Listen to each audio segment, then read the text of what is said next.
All right, we're in a weight room because today's video is 7 exercises that every athlete, boxer, just in general you should be doing. Athletes already know this. Boxers, you guys are a little bit far behind. For whatever reason, you guys listen to your coaches when they tell you not to do strength and conditioning. That's not true. And so we're gonna go over 7 exercises that every athlete, boxers, fighters should be doing. Stay towards the end because I have a bonus one for you because I know you boxers like that sport specific stuff. But the first exercise that we're going to get into is trap bar deadlifts. The reason why I like trap bar deadlifts so much is because realistically they're dummy proof. And what I mean by dummy proof is the learning curve is a lot. It's easier to learn how to do a trap bar deadlift than it is any other compound movement. A compound movement is something where you're using multiple muscle groups to go through a movement pattern. So specifically with the trap bar deadlift, it is a lower body dominant movement. When you do it correctly, it is gonna incorporate the front part of your body and it's also gonna incorporate the back part of your body. For Mike here, 1-0 professional boxer, we wanna make sure that his posterior chain is being used, which is the back of the body, and that also is for his upper body as well. Because as a boxer, you're very much forward dominant. That's why you always have the rounded shoulders. That's why most boxers have shoulder problems, because they don't really use their posterior chain much. And it's the reason why they end up having knee problems as well, because they don't use their posterior chain much. If we're talking about muscle groups in the posterior chain, major ones will be your glute, which is your most dominant, strongest muscle, your hamstring as well, and then your calves. But right now we're gonna see Mike do a trap bar deadlift. This is not a deep dive video. We just wanna go over the overview of the 7 exercises that I think every athlete should be doing, with the one bonus for you guys right now. So if you see from a dummy standpoint or a learning curve standpoint, all Mike has to do is just walk into the trap bar, and I'm gonna have him work on some cues that he should be paying attention to right now. So when he's getting into a descent or going down, he is looking to go ahead and break at the hips, which we call flexion, right? And so now as he goes down, he's looking to bend at the hips, but he's also looking to bow. And the bow is him taking his hips slightly outwards, so it's easier to sit in between himself. Now he has shoes off, he has socks on, but if you're into a gym where you can take your shoes off completely, I say do it, because that way you could always focus on the points of contact with your feet, which is majorly important. So points of contact with his feet right now is he's looking for big toe, pinky, and then the heel, and he's looking to come up on his arches a little bit. So as he goes down, he's into the trap bar right now. What he wants to do is he wants to load. He doesn't want to pull up just yet, but he does want to load to prep his body for what's about to happen, because the movement and the predominant moving factor of this is going to be him extending, which is now straightening. And the way he does that is he pushes from those 3 points of contact, still stays in that bow position, to now squeeze the quad, and then also squeeze his hip flexor and squeeze his glutes, and that's how he's gonna come up. So let me see you load one. Slow on the way back down. And then so for you right now, I want you to load almost like the bar right there, stay right there, and then go ahead and push through the ground. So once he loads with the bar, all he's looking to go back down, all he's looking to do is push through the ground. He doesn't want to pull up with his arms. His arms are just the anchor that is holding this weight, because he can't just do it without anything else. Arms are the anchor, and then he's pushing through the ground. Let me go ahead and see it. There you go. That's it. So that's trap bar deadlift. That is exercise number 1 that of the 7 that every athlete, boxer, fighter should be doing. Other athletes y'all know already, so hoopers, football players, tennis players, every other athlete besides boxers understand they need to be doing strength and conditioning, and the top tier level athletes, boxers, are doing strength and conditioning. If not, and you don't believe me, just do a quick Google search or AI search and look up strength and conditioning. But these are the top 7 exercises for you. We'll go into the next one, which is going to be single leg hip thrust and hip thrust variations for you. Exercise number 2, we have another posterior chain dominant movement. This one is specifically going to be for your glutes. And we're going to do 2 variations for you guys, because it's exercise number 2. So you have a unilateral hip thrust, which means single side, which is really good if you're working on any type of imbalances that you have. If your left leg is stronger and you need to just move that out the way and work on the right leg, or if your right leg is stronger and you work on the left, right? But there's 2 different variations we can do. We can do bilateral, which is both sides, and we can do unilateral, which is one side. I'm gonna have Mike do one side first for you, but once again, this is single leg hip thrust or unilateral hip thrust. So let me see you get on the bench right now. Setup is always going to be the most important part. We want where Mike's back begins to be on the bench because we don't want him to think about his balance. You're stronger, the more stable you are. We don't want to test your stability like on a Bosu ball or anything until we know that you can do the skill correctly. It's very similar to your coach is not going to have you throw a right hand in sparring until you know how to throw a right hand correctly. He's not going to put you in sparring until you know how to block a jab correctly. Along those lines. Sports is the same other thing. Basketball, you start with scrimmages before you play other teams. It's just a progressive type thing, and this is one of the ways that you do it in the weight room as well. So once again, similar to what we did with the trap bar, as Mike is against this bench, we want to look to bend at the hip. So come down. We're going single leg right now too, so keep that left leg up for me. We're going to bend at the hip, and then we're going to straighten at the hip. Now the driver for this movement is going to be his glutes. So him squeezing his butt is going to get him to be straight this way, and him releasing that contraction or the squeeze is going to take him back down. So give me about 5. Back down. 3. Give me 2 more. Back down 1 more. And 5. And once again, these are not deep dives for these exercises. So once again, these are not going to be perfect as well. Mike is not a professional weightlifter. He is a professional boxer. So we want to keep the main thing. Him being in the gym is to amplify him being a better boxer. He's not trying to be a professional weightlifter. Let's look at the bilateral variation as well, so both legs at the same time. Movement patterns for this one is slightly different. If you notice, Mike's eyes were following the movement, which means when his waist came down, his eyes were facing you guys. When he came back up, his eyes were upwards. For the bilateral version of this, we want to keep his eyes facing towards you, so that way he doesn't overextend in the lower back, because we want this to all be in the glutes. So same thing, go ahead and make sure that we bend. And then as you squeeze, keep that chin tuck forward right there. And squeeze. Go a little bit slower for me. I want you to control the movement for the entire range of motion. Slow, slow, slow. Squeeze the glutes to come high. Beautiful. That's it right there. So exercise number 2 of 7, plus we have a bonus, so technically 8.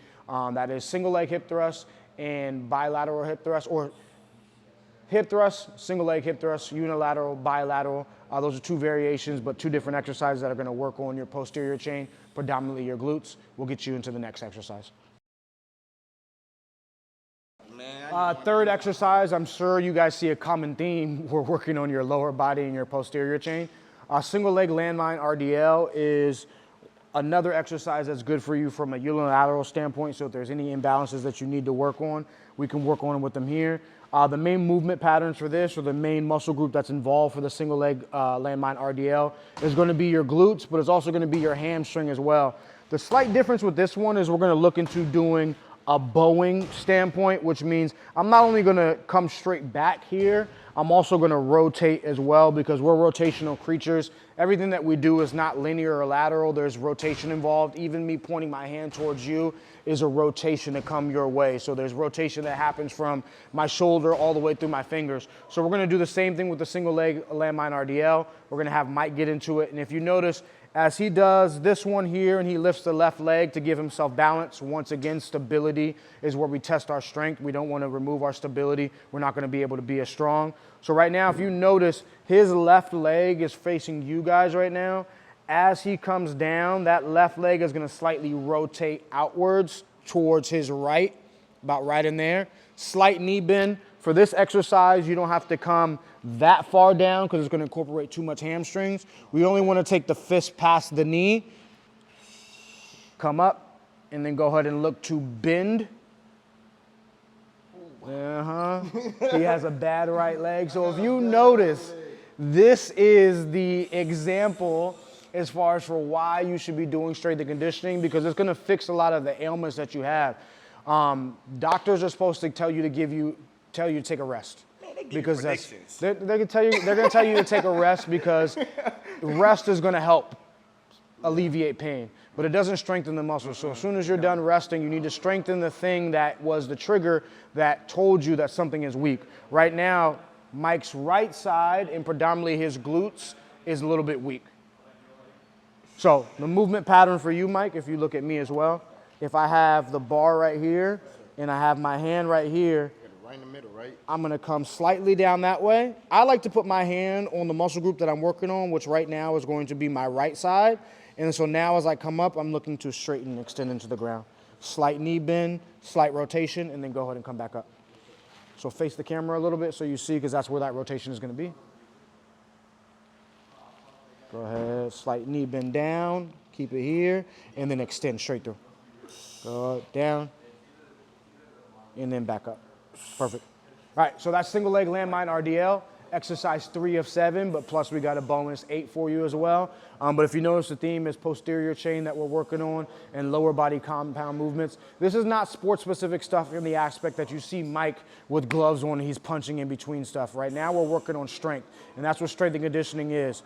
Building strength through the entire range of motion, but then also condition your body for the task at his hand. But let's get into exercise number 4 for you guys. All right, so I guess we made it to the upper body portion of the exercises. The next exercise is gonna be overhead press. We're gonna work on 2 different versions once again, a bilateral, which means both sides of the body, and a unilateral, which means single side. But the first thing off of this setup with the overhead press, and I'm always gonna talk you guys through Mike doing with this. So Mike doing this or someone doing this so you can see how you would set up on your own and what some of the cues are. Cues are what is the tell that teaches you how to do a movement pattern. So that's what we mean by cueing. So Mike first is gonna lift up this bar. Go ahead. And what he wants to do right now is make a W with his arms. His head would be the tip of the W. And if you notice, there's gonna be slight mobility that he needs to work on. Mobility is flexibility and strength through the entire range of motion. The bar is forward a little bit for Mike because he needs to incorporate what we're working on as well, his posterior chain. And the way that he's gonna do that, he's actually gonna rotate his shoulders from forward to back, so now this bar can sit a little bit more on the top of his chest. Now, with the lower body, we wanna remove this out the way, which means that we wanna squeeze tight to make sure we're part of the ground, and we don't want a slight knee bend. I wanna lock out, a little bit soft in the knees, that's fine. Feet about shoulder width apart.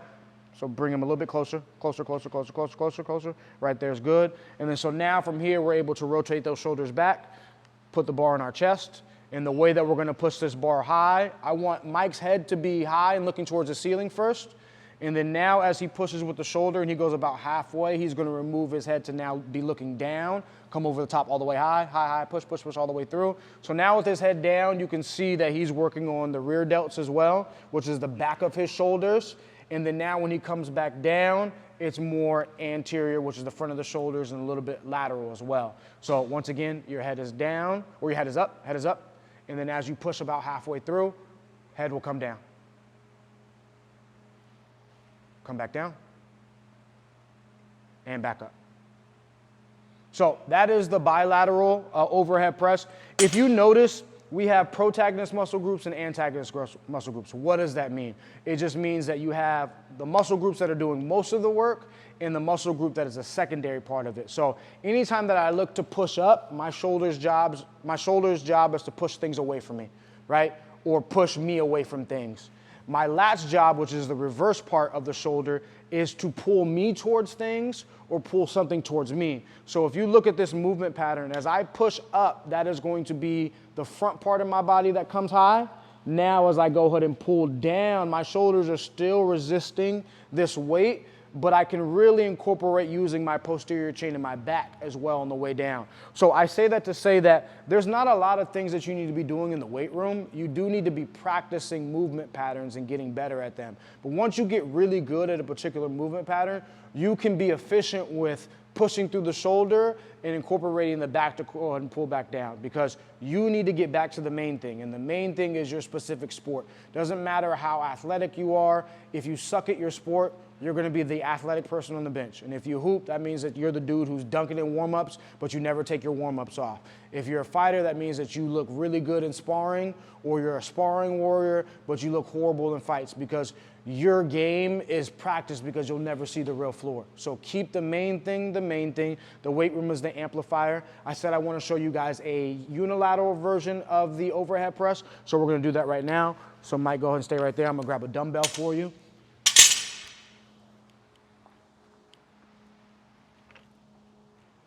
So these don't have to be anything heavy, but we're looking to fix imbalances. So if you notice here, instead of having Mike go back into that W, he's gonna come a little bit closer so we can move the weight towards him. And you're gonna see there's gonna be one side of his body that's gonna be easier to go through this entire range of motion. Go ahead, let me see it. See, y'all get this live so you can see that like, this is what happens. This is the reason why strength and conditioning is important. Let's have you step right here, Mike. Same thing with the lower body that I want, so screw into the ground, be tight with the lower body here, and then go ahead and push to come through. Let me see it. Slow, a little bit, good. Right there, up again. And then now let's go and switch arms. Good. So that is the unilateral version of the overhead press. We're incorporating the same muscle group, but we're taking out maybe particular a stronger side from helping push the bar up, because your body does not care about you completing the movement correctly. It just doesn't want pain. So it's going to use the stronger side when it can use the stronger side, because it just wants to get through the movement. It doesn't worry about your symmetry. It only worries about completing the task. So this is what unilateral exercises help with as well. But that was bilateral overhead press and single arm overhead press or unilateral overhead press. We'll get into the next exercise for you, which is going to be the reverse of the muscle group that we Next exercise, we have lat pull down. And so this machine right here is a lat pull down machine. So a little disclaimer for you as well. If you have this machine in your gym, like I told you, the lat's job is to pull something towards you or pull you towards something. So it is the reverse of what we did with the overhead press. So the same way I told Mike I wanted him to make a W with his arms, he's going to do the same thing off the lat pull down machine. So you remember how we had the same movement pattern as well, which was when the bar was all the way above him, his head was down. So push all the way. So nope, come back all the way up. I want full extension for you. There it is. And so now here's another thing for you guys. With the resistance of this weight coming up, this allows you to get into a nice little stretch. A bonus for you as well, for you boxers that have shoulder issues and a little bit of inflammation or tightness in the shoulder, it's due to inflammation. Dead hangs are going to really help you out to get a little bit of that inflammation removed and to get a little bit more separation between your collarbone and your shoulder, so you have a little bit more freedom to move. If you are not that good at dead hangs because it's a little bit too much stimulus or a little bit too much weight, get on the lat pull down machine, so that way you can just go ahead and get into that stretch all the way high as much as possible. So once again, his head is down to get that full stretch.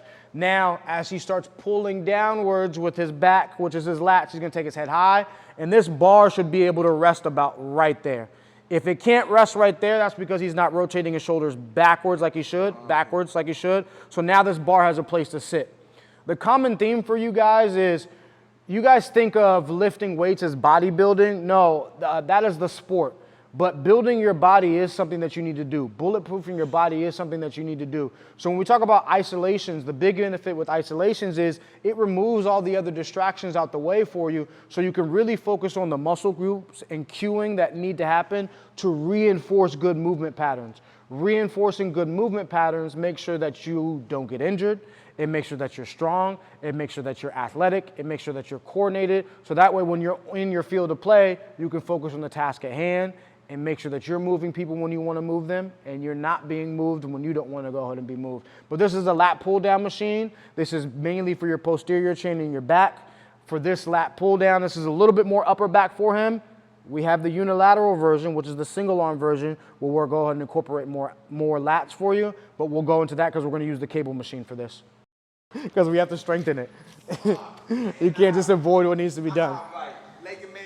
Right, if you hear Mike complaining, this is the reason. This is the reason why we're doing the unilateral version of the of the lat pull down, which is actually going to incorporate more of the lat than the lat pull down machine would. But also this, like we say, the unilateral movements fixes a lot of imbalances. So right now he's going to set up. He's all the way down. We want to rotate our body slightly where we're in line with how the cable resistance works. Right? If you don't have a cable machine, you can do this with a band and just tie it to something on top. But right now we have access to a cable machine, which is a huge luxury. But we're going to go back down to the bottom.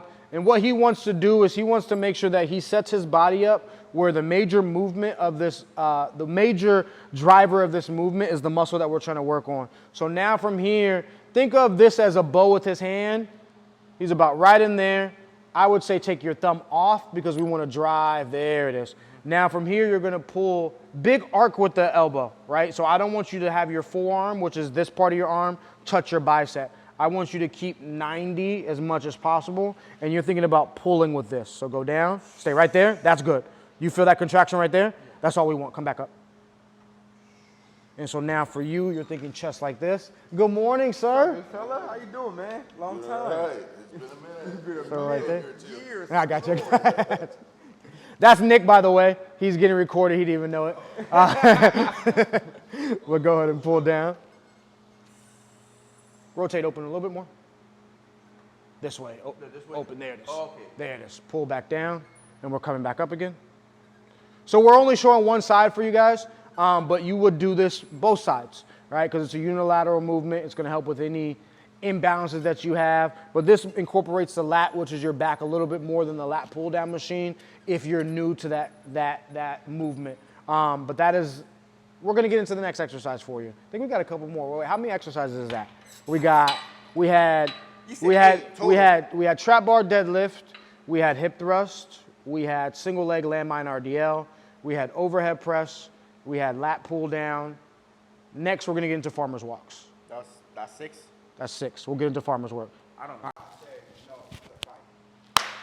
This is what, 20?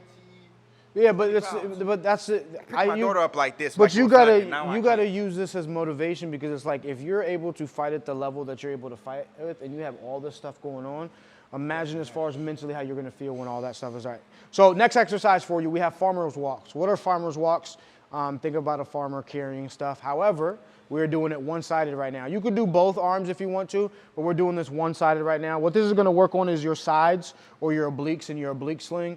This helps you with rotation and anti-rotation. What is rotation? It's the ability to go ahead and turn, right? Anti-rotation is the ability to stop yourself from turning. They're similar and they're both needed from a fighting standpoint, from an athletic standpoint, down the line. So farmer's walks for you is, the setup is very important once again. So Mike is gonna rotate his shoulders backwards, put that kettlebell almost at a side pocket, and then from here, he is going to squeeze to make sure that his body doesn't overcompensate by leaning to one side or leaning to the other. He wants to go ahead and stay straight. So 2 things that we're gonna do right now is we're going to walk forward in that same position, and we're gonna walk backwards in that same position. So these are farmer's walks. He's gonna walk towards you guys. Good movement patterns, keep everything straight as much as possible. Breathe in through your nose, out through your nose. Now walk backwards as well. Good technique with the feet.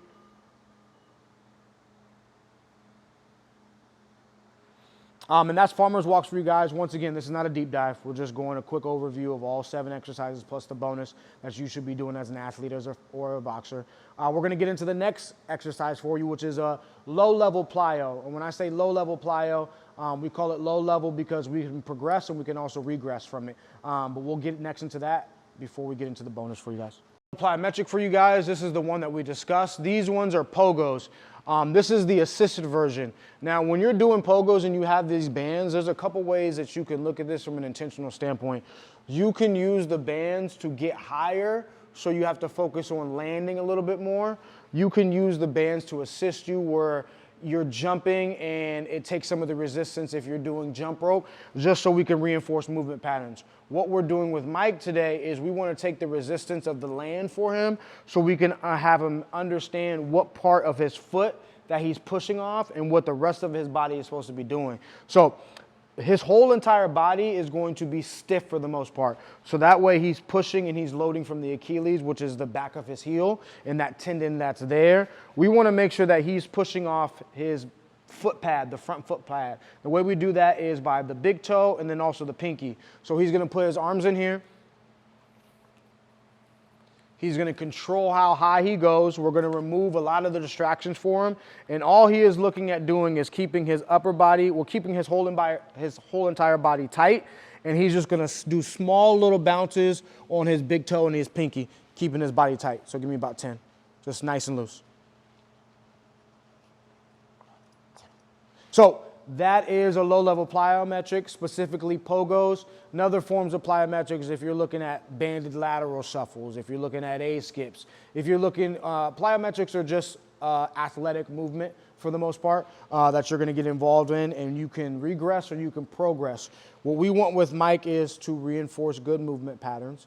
We don't need him jumping rope in between exercises. We don't need him doing anything else outside of just making sure that he is pushing off where he needs to push off.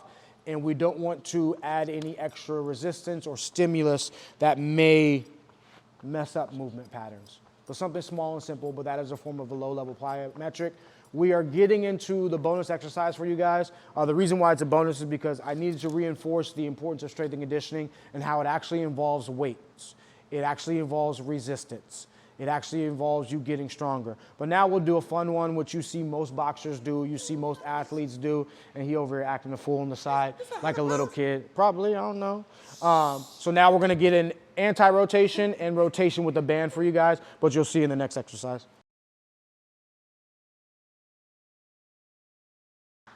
So final and bonus exercise for you guys, we have banded rotation and anti-rotation. I'm sure you guys have seen people do this exercise before, but we're gonna use it both ways. So Mike is going to face that way.